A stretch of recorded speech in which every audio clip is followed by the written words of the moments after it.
Next Galileo அப்படிங்கிற நம்ம scientist Galileo என்ன சொல்றாருன்னா, அவர் ஒரு எக்ஸ்பெரிமெண்ட் சொல்றாரு. அதாவது ஒரு குறிப்பிட்ட தூரத்தில் ஹைட்ல இருந்து குறிப்பிட்ட ஹைட், சேம் ஹைட், ஒரு அந்த ஹைட்ல என்ன பண்றாருன்னா ஒரு பால், ஒரு ஹையஸ்ட், அதாவது வெயிட்டஸ்ட் பால், வெயிட்டாக இருக்கிற பால் இருக்குது.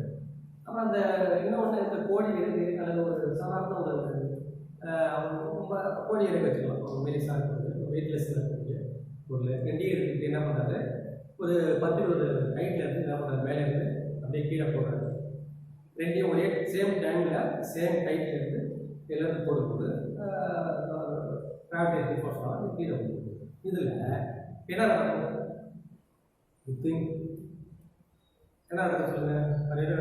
ரெண்டையும் நம்ம போடும்போது என்ன ஆகுதுன்னு கேட்டிங்கன்னா, வெயிட்டாக இருக்கக்கூடிய அந்த பால் வந்து ஃபாஸ்டர் தான் ரைட்டா. அப்போ என்ன பண்ணுவோம், அதுக்கு முன்னாடி சீக்கிரமாக வந்துடும். அந்த வெயிட்லெஸ்ஸாக இருக்கக்கூடியது அதுக்கப்புறம் என்ன பண்ணுவோம், அது கொஞ்சம் லேட்டாக வந்து இருக்கும். ஸோ அப்போ என்ன பார்த்தோம்னா அதோடைய வெயிட் வந்து அதிகமாக இருக்கும், ஃபோர்ஸ் வந்து சீக்கிரம் இருக்கும். வெயிட்லெஸ்ஸாக இருக்கிறது கொஞ்சம் லேட்டாக ஆகுது அப்படிங்கிறத சொன்னோம். அதை அரிஸ்டாட்டில் என்ன சொல்கிறாங்கன்னா, when two different mass of bodies are dropped from a height, different weight of bodies, ஒரு particular height, அதான் நம்ம சொல்லுவோம். அதாவது two different mass bodies are dropped from a height. The bigger body falls faster than the lighter one. அதில் என்ன பண்ணோம், இந்த வெயிட்டாக இருக்கக்கூடியது முன்னாடி வந்துடும், இதாக உள்ளது முன்னாடி வந்துடும். ஸோ அப்போ அதுக்கு என்ன பார்க்கணும்னா இந்த கிராவிடேஷனல் ஃபோர்ஸ் தான் பார்க்கணும். அதாவது வெயிட் அதிகம் வந்து ஈஸியாக இருக்கிறோம். நம்ம இடத்துல கூட கிராவிடேஷனல் ஃபோர்ஸ் சொல்கிறோம் இல்லையா, கிராவிடேஷனல் ஃபோர்ஸுடைய வேல்யூ 9.8 சொல்கிறோம் இல்லையா. ஸோ அந்த மாதிரி 9.8. ஸோ இதை மாதிரி நம்ம என்ன சொல்லணும், அந்த கிராவிடேஷனல் ஃபோர்ஸ் வந்து அந்த வெயிட் அதிகமாக இருக்கிறது வந்து முன்னாடி இருக்குது, இதை வந்து கொஞ்சம் லேட்டாக இருக்கிறது அப்படிங்கிற விஷயத்த நம்ம இதில் சொல்லியிருக்கோம். ஸோ அதுக்கப்புறம் நிறைய கலிலியோ வந்து நிறைய எக்ஸ்பெரிமெண்ட் சொல்கிறார். Galileo proposed the following concepts about force, motion and inertia of bodies.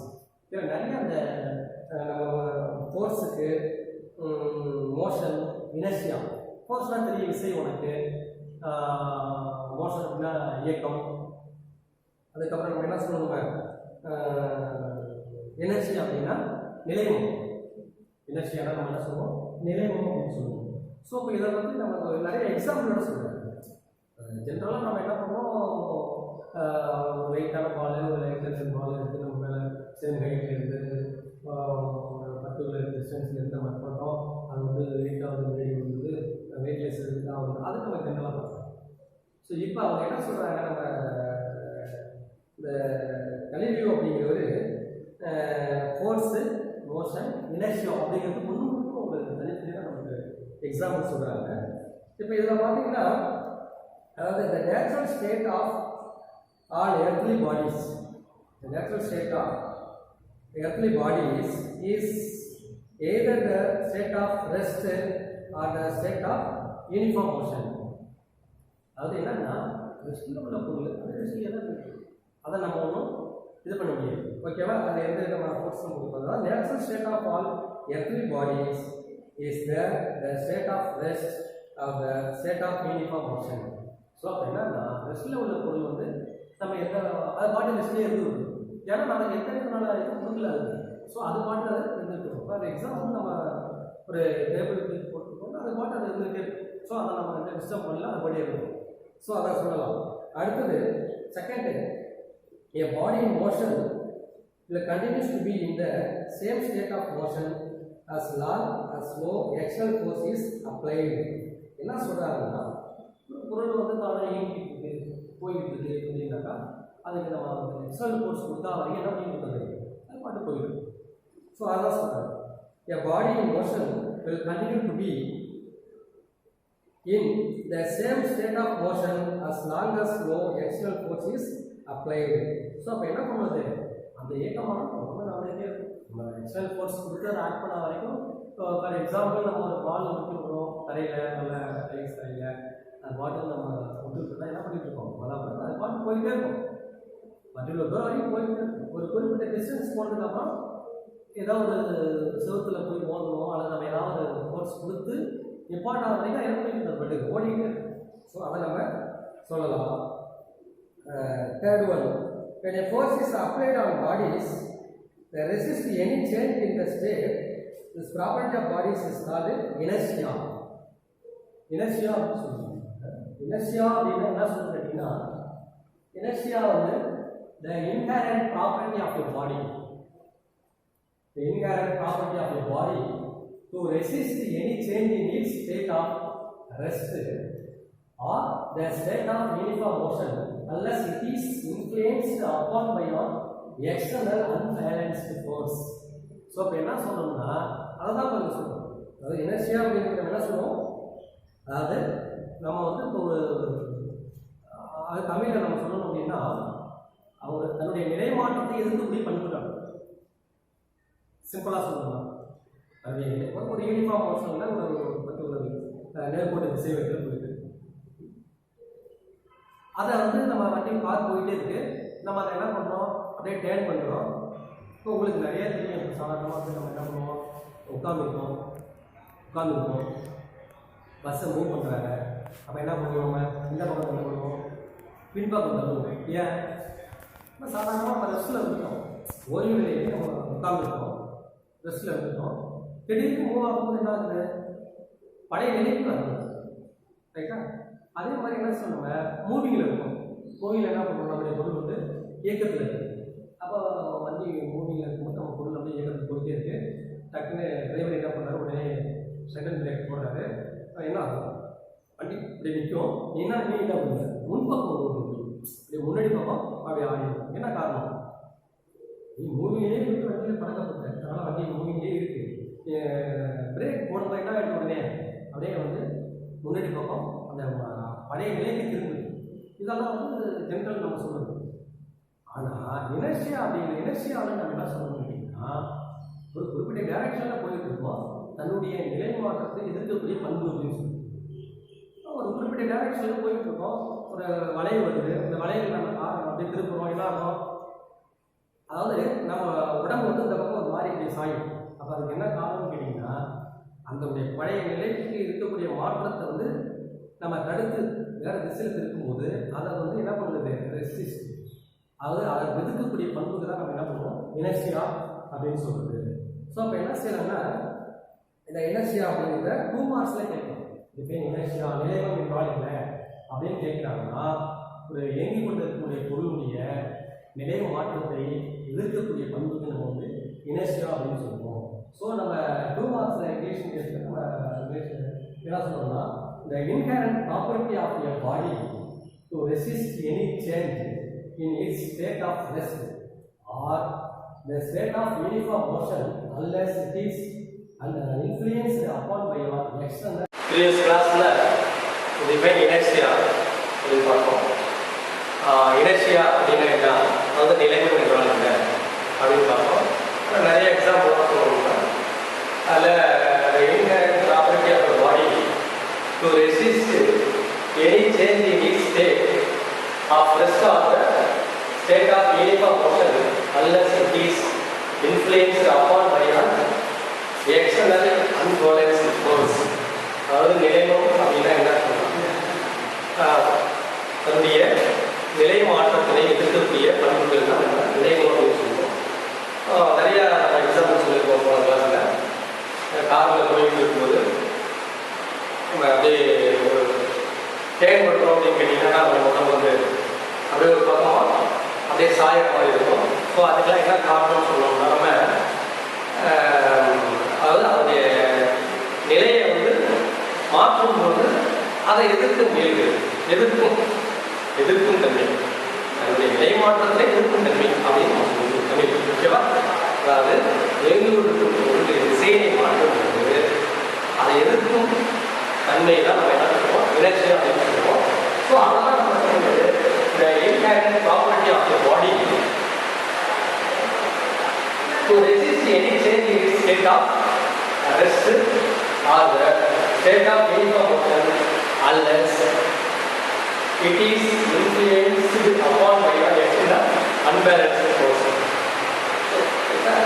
Next, types of inertia. Types of inertia. அதாவது நிலைமத்துடைய வகைகள். Types of inertia நிலைமத்தின் வகைகள் சொல்லுவோம். So first inertia of rest தமிழில் ஓய்வில் விளைவும் சொல்லுவோம். தமிழில் ஓய்வில் விளைவும்.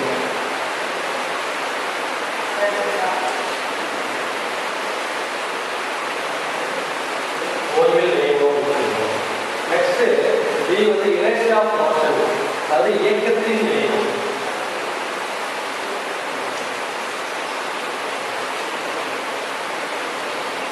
இயக்கத்தில்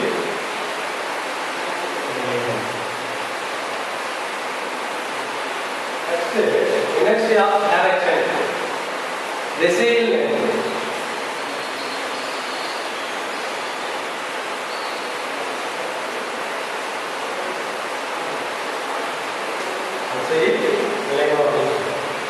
so types of motion அப்படின்னா three types of motion ஒரு 2 மார்க்ஸ் கேட்கலாம் inertia define inertia னு கேட்கறாங்க இல்லையா கிளாஸ்ல அது டைப் ஆஃப் inertia அப்படின்னா அது நிலைமத்து வகைகள் சொல்றாங்க inertia rest அப்படின்னு சொல்லுவோம் காயின் போட்டுருக்கேன் நான் வந்து உங்களுக்கு எக்ஸ்பிளைன் பண்ணி சொல்றேன் காயின் ஏன் போட்டுருக்கேன் நெக்ஸ்ட் வந்து inertia of motion அதாவது இயக்கத்தில் நிலைமம் இந்த athlete runner inertia of direction inertia of direction திசையில் நிலைமம் அப்படின்னு சொல்லுவோம். ஃபர்ஸ்ட் வந்து நம்ம inertia of rest அப்படின்னா ஓய்வு இருக்குது. ஒரு கிளாஸ் டம்ளர் எடுத்துட்டு அது மேலே ஒரு கார்ட்போர்ட் ஷீட்டை வச்சுருக்கோம். வச்சுட்டு ஒரு காயின் வச்சுருக்கோம். ஒரு கிளாஸ் டம்ளர் மேலே ஒரு கார்ட்போர்ட் ஷீட் வச்சுருக்கோம். அதில் ஒரு காயின் வச்சுருக்கோம். அந்த காயினை வச்சுட்டு அப்படி சுண்டணும் அப்படின்னா பேப்பர் மட்டும் போய் கார்ட்போர்ட் ஷீட் மட்டும் அதான் வைக்கணும். அந்த காயின் மட்டும் நமக்கு அப்படியே டம்ளருக்குள்ள வைக்கணும். ஸோ இப்போ என்ன காரணம் அப்படின்னு கேட்டிங்கன்னா அந்த அந்த காயின் வந்து ஆல்ரெடி முன்னாடியே வந்து நம்ம எப்படி இருக்கு அது ரெஸ்ட்டில் இருக்கு. ஸோ அப்போ அது இருக்கும்போது அந்த கிராவிடேஷனல் ஃபோர்ஸ்னால என்ன பண்ணுது புதுக்கு விசைனால அப்படியே அது உள்ள இருந்து அந்த இடத்துல இருந்து ரெஸ்ட்டுக்கு போகுது. அந்த டம்ளரில் வந்து அப்படியே இருக்கு. ஸோ அதான் நம்ம என்ன சொல்லுவோம் inertia of rest அப்படின்னு சொல்லுவோம். The resistance of your body to change its state rest is called inertia of motion. அப்போ என்ன பண்ணால் அது வந்து ரெஸ்ட்டில் இருக்கிறத வந்து அந்த நம்ம கார்ட்போர்ட் ஷீட்டில் பாயிண்ட்ஸ் இருக்கும் சொல்லும் போது என்ன ஆகுதுன்னா அது வந்து தானாக வந்து அந்த கிராவிடேஷனல் ஃபோர்ஸ் காரணமாக அது கீழே வந்து அந்த டம்ளர் விழுந்துடும் கார்ட்போர்ட் ஷீட் வெளியே போயிடும். ஸோ இதெல்லாம் நம்ம என்ன சொல்லலாம் the resistance of your body to change its state of rest is called inertia rest அப்படின்னு சொல்லுவோம். இதை வந்து என்ன பண்ண கிளாஸ் டம்ளர் அந்த place here small cardboard sheet it is so in the நம்ம ஒரு இதில் வந்து நம்ம கிளாஸில் வந்து பண்ணி காமிக்கிறோம். ஸோ அதில் என்ன பண்ணிருந்தாக்கி coming of the centre of the cardboard then flip the cardboard quickly and observe. The cardboard falls off the ground and the coin falls into the glass tumbler. So அதான் cardboard sheet மேலே வச்சு நம்ம காயின்ஸை சென்டரில் வச்சு கற்றுக்கோம்னா cardboard sheet வெளியே விடணும் coins வந்து tumbler வைக்கணும். ஸோ அப்போ இந்த எக்ஸாம்பிள் வந்து நம்ம எது சொல்லலாம்னா inertia of restக்கு நம்ம சொல்லுவோம். inertia restக்கு நம்ம இந்த எக்ஸாம்பிள் சொல்லுவோம். Next, inertia of motion. The resistance of your body to change its state of motion is called inertia of motion. Yes, no? அதாவது இயக்கத்தில் நிலையம் அப்படின்னு சொல்லுவோம். The resistance of your body to change its state of motion is called inertia of motion. அதாவது இயக்கத்தில் நிலையம் அப்படின்னு சொல்லுவோம். இயங்கிக் கொண்டிருக்கும். ஃபார் எக்ஸாம்பிள் நம்ம இந்த எக்ஸாம்பிள் சொன்னால் உங்களுக்கு நல்லா புரியும். An athlete runs some distance before jumping because while held he jump larger and higher. அதாவது என்ன பண்ணுவாங்கன்னா அந்த ஹை ஜம்ப் நாட்கள் அப்படியே ஓடிக்கிட்டே இருப்பாங்க, அப்படியே தூக்கிட்டே இருப்பாங்க தாண்டதுக்கு முன்னாடி. அதுக்கப்புறம் அந்த அத்லெட்ஸ் ரன்னர் என்ன பண்ணுவாங்கன்னா ஓடி பெஸ்ட்டாக ஒரு எக்ஸாம்பிள் சொல்லலாம். பஸ்ஸில் இருந்து நம்ம படிக்கட்டில் இறங்குவோம், வண்டி மூவிங்கில் கூட்டத்தில் நம்ம பசங்க இறங்குவோம், சைடில் அப்படியே வண்டி போயிட்டு இருக்கோம், எல்லாம் நம்ம இறங்குவோம். படிக்கட்டில் இருந்து இறங்குவோம் பார்த்தீங்கன்னா அப்படியே இறங்கிட்டு ஓடிக்கிட்டே இருப்போம் தூரம். ஏன்? ஸோ இப்போ என்ன ஆகிடுச்சுன்னா அது இனர்ஷியாக போகும், இயக்கத்தில் நிலைமோடு செய்யும். அது இயங்கிக்கிட்டே இருக்கும். நீ அப்படியே திடீர்னு போட்டது இம்பார்ட்டண்ட்டாக பஸ்ஸு குப்பரில் நின்றுட்டு அப்படியே ஓடாமல் அப்படியே இறங்கினா குப்பரை ஓடுவோம். இறங்கி அதெல்லாம் என்ன பண்ண கொஞ்சம் ஸோ அப்புறம் அந்த அத்லெட் வேறவங்க என்ன பண்ணுவாங்க, இறங்கி அப்படியே ஓடி தூரம் அப்படியே நிற்காம கொஞ்சம் ஓடிட்டு தான் இருக்காங்க. ஸோ அப்போ வந்து அதெல்லாம் சொல்லுவாங்க இனர்ஷியா போர்ஷன் அப்படின்னு சொல்லுவோம். நெக்ஸ்ட்டு inertia of direction, திசையின் நிலைமை. The resistance of a body to change its directions of motion is called inertia of direction. So first நம்ம என்ன சொல்றோம், inertia of motionனா ஓய்வு நிலையில் உள்ளதுல இருக்கக்கூடிய பாயிண்ட்ஸ் எக்ஸாம்பிள் சொல்றோம். நெக்ஸ்ட் நம்ம சொல்றது வந்து inertia of motion, அதாவது இயக்கத்தில் உள்ள பொருள் சொல்லுவோம். அத்லெட்ஸ் ரன்னர்ஸ் பஸ்ஸில் ஓடிட்டு பஸ்ஸில் அதே இறங்கி வந்து inertia of direction சொல்லுவோம். அதாவது திசையில் நிலையம் கார்லாம் சொல்லுவோம்.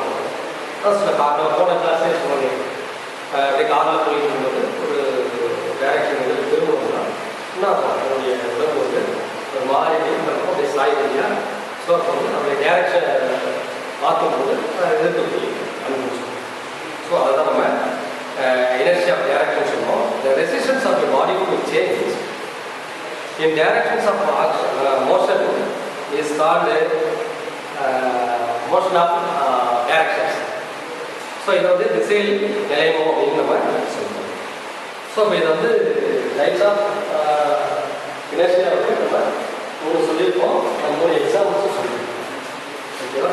ஸோ இப்போ இதில் வந்து என்ன கொஸ்டின் கேட்கலாம் அப்படின்னா, போன கிளாஸ் சொன்ன மாதிரி 2 மார்க்கில் டிஃபைன் இனர்ஷியா அப்படின்னு கேட்கலாம். நெக்ஸ்ட் 2 மார்க் கொஸ்டின் வந்து டைப்ஸ் ஆஃப் இனர்ஷியா அப்படிங்கிறது நம்ம. ஸோ நெக்ஸ்ட் லீனியர் மொமெண்டம் அப்படின்னு சொல்லுவோம். Linear momentum, linear momentum means the product of mass and the velocity of a moving body gives a magnitude of a linear momentum. அது linear momentum அப்படின்னா momentum அப்படின்னா p அப்படின்னு சொல்லுவோம். momentum p mass m into v ங்கிறது velocity ன்னு சொல்லுவோம். So அப்போ என்ன சொல்கிறோம், மொமெண்டம்னா p is equal to m into v. என்ன சொல்கிறோம், நிறையையும் திசை வேகத்தையும் பெருக்கி வரக்கூடியது என்ன சொல்கிறோம்னா மொமெண்டம், உந்தம் அப்படின்னு சொல்லலாம். ரைட்டா? இது ஒரு 2 மார்க் கொஸ்டின்ஸ் இது. அல்லது 2 2 மார்க் வந்து 4 மார்க் கேட்கும், இம்பார்ட்டன்ட் கொஸ்டின் இது. ஸோ அப்போ the product of mass and the velocity of a moving body gives the magnitude of a linear momentum. So that is called என்ன சொல்கிறோம்னா linear momentum அப்படின்னு சொல்லுவாங்க. அதாவது நேர்கோட்டு உந்தம்னு சொல்லுவோம். உண்மையில் வந்து linear momentumனா நேர்கோட்டு உந்தம். The product of mass and velocity of a moving body gives a magnitude of linear momentum. So அப்போ வந்து நம்ம linear momentum ஸ்டார்ட் ஆன எப்படி இருந்தால்னா mass into velocity சொல்லலாம். அப்போ momentum அப்படிங்கிறது வந்து p அப்படிங்கும், mass வந்து நமக்கு தெரியும், velocityனா v அப்படின்னு தெரியும். அதெல்லாம் வந்து நம்ம p is equal to m into v அப்படின்னு கேட்கலாம். இந்த 1 மார்க்ஸில் வந்து இந்த linear momentum ஃபார்முலா எடுத்து என்ன பண்ணலாம், ஒரு டேஷ் சொல்லியிருக்காங்க. ஸோ அப்போ அது என்ன p is equal to m into vங்கிற ஆன்சர் நம்ம கரெக்டாக நம்ம எக்ஸாக்டாக எழுதிக்கணும். ஸோ நெக்ஸ்ட் வந்து இதில் இதனுடைய யூனிட்ஸ் அப்படின்னு பார்த்தோம்னா, அதாவது இதை வந்து எஸ்ஐ யூனிட்ஸ் வந்து கிலோகிராம் மீட்டர் செகண்ட் மைனஸ் 1 சொல்லி எஸ்ஐ யூனிட் யூனிட் மூலக்கூடிய எஸ்ஐ யூனிட்ஸ் வந்து கிலோகிராம் கேஜின்னு சொல்லக்கூடிய கிலோகிராம் மீட்டர் செகண்ட் மைனஸ் 1. ஓகேங்களா? நம்ம என்ன போகுது, கிலோகிராம் தமிழில் என்ன கிலோகிராம் மீட்டர் செகண்ட் மைனஸ் 1. இந்த சிஜிஎஸ் சிஸ்டத்தில் நம்ம சொல்லணும், இதில் சொல்லணும் அப்படின்னா gram centimetre second minus 1. So இப்போ என்ன பண்ணுறது, கிராம் சென்டிமீட்டர் செகண்ட் மைனஸ் 1.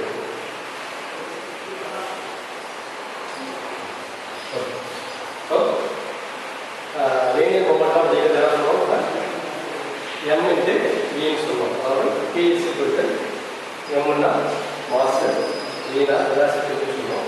இந்த எஸ்ஐ யூனிட்டை வந்து 1 மார்க்கில் கேட்பாங்க. அதாவது unit of momentum, unit of linear momentum அப்படின்னு கேட்டால் நம்ம என்ன பண்ணுவோம், கிலோகிராம் மீட்டர் செகண்ட் மைனஸ் 1. நம்ம கிலோகிராம் மீட்டர் செகண்ட் மைனஸ் 1 சொல்லலாம். சிஜிஎஸ் யூனிட்டில் நம்ம என்ன பண்ணுவோம், gram centimetre metre second minus 1 சொல்லுவோம். Gram centimetre second minus 1. That's all. Next கிளாஸில் வந்து இந்த Newton's law of motion, Newton's law of நியூட்டன்ஸ்க்கு ஃபர்ஸ்ட் லா, அதுக்கப்புறம் ஃபோர்ஸ், டைப் ஆஃப் ஃபோர்ஸ், அப்புறம் ரிசல்டன்ட் ஃபோர்ஸ், இதெல்லாம் நம்ம என்ன